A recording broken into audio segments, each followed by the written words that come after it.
Shalom, shalom, shalom. Nous continuons aujourd'hui encore avec notre série sur l'importance de demeurer dans le réveil spirituel au travers de la parole de Dieu, au travers des Écritures. Alors, nous avons commencé par voir la lecture de la parole de Dieu. Qu'est-ce que la lecture biblique? Comment lire la Bible et en bénéficier. Ensuite, nous avons parlé de la méditation des Écritures.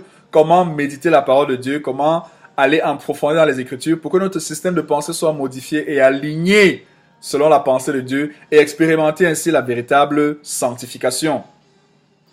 Aujourd'hui, nous allons continuer dans notre série en parlant aujourd'hui de l'étude biblique.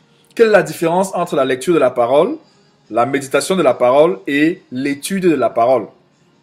Alors, je voudrais dire que vous pouvez simultanément faire les trois, mais cela demande que vous ayez certainement plus de temps investi dans la parole de Dieu.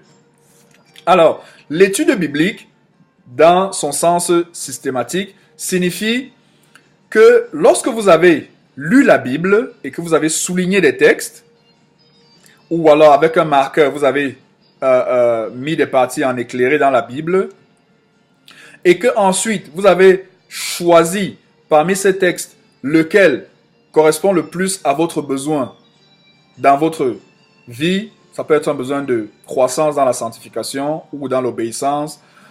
Et que vous avez vu comment appliquer ce verset dans votre famille, dans votre carrière, dans votre business ou dans le groupe de personnes que vous dirigez. Après avoir prié et réfléchi sur comment et demandé au Seigneur comment faire pour mettre en pratique ces versets bibliques, alors vous pouvez choisir pour vous aider à mieux mettre en pratique ce verset biblique, vous pouvez décider de faire une étude biblique.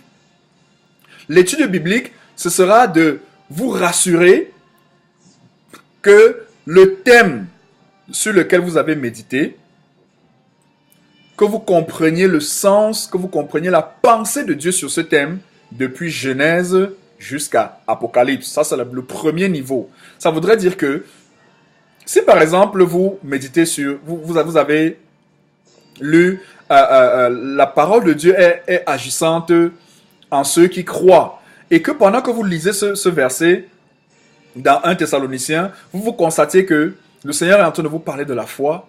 Vous avez besoin de davantage faire confiance au Seigneur par rapport à vos finances, par exemple. Et que Dieu vous montre que, au lieu de vous inquiéter par rapport à vos finances, commencez à le louer et à le célébrer. Ça, c'est un niveau de l'obéissance. Et que vous priez pour vos finances.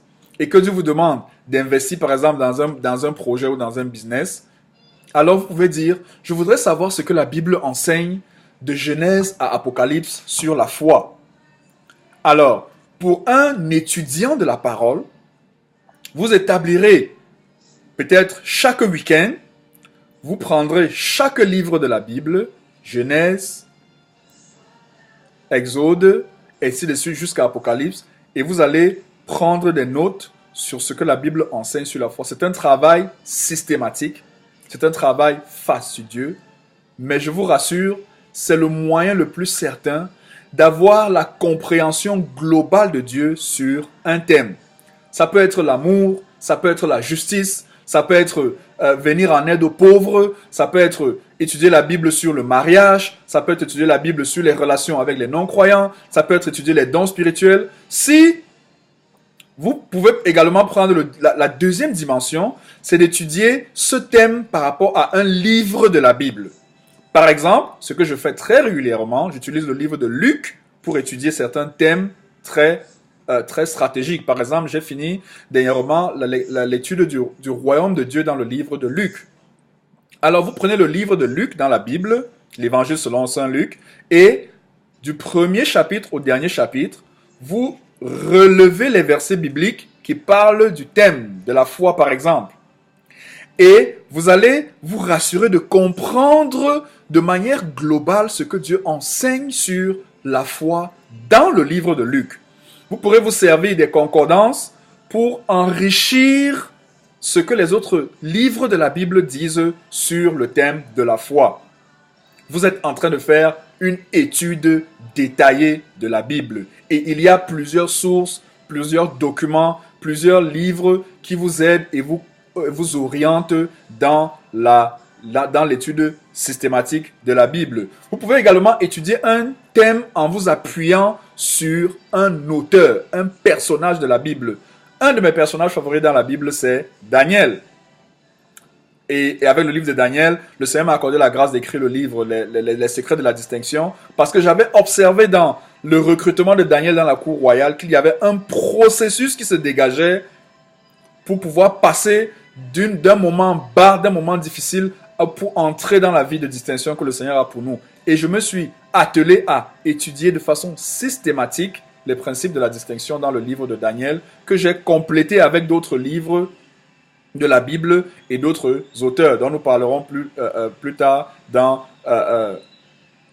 l'étude de la littérature chrétienne. Alors, les 3 niveaux, soit vous étudiez la Bible de façon systématique, de Genèse à Apocalypse, et deuxièmement, soit vous étudiez un livre de la Bible, du début jusqu'à la fin par rapport à un thème, ou alors vous prenez un personnage de la Bible qui représente ce thème sur lequel, et vous étudiez ce personnage dans la Bible.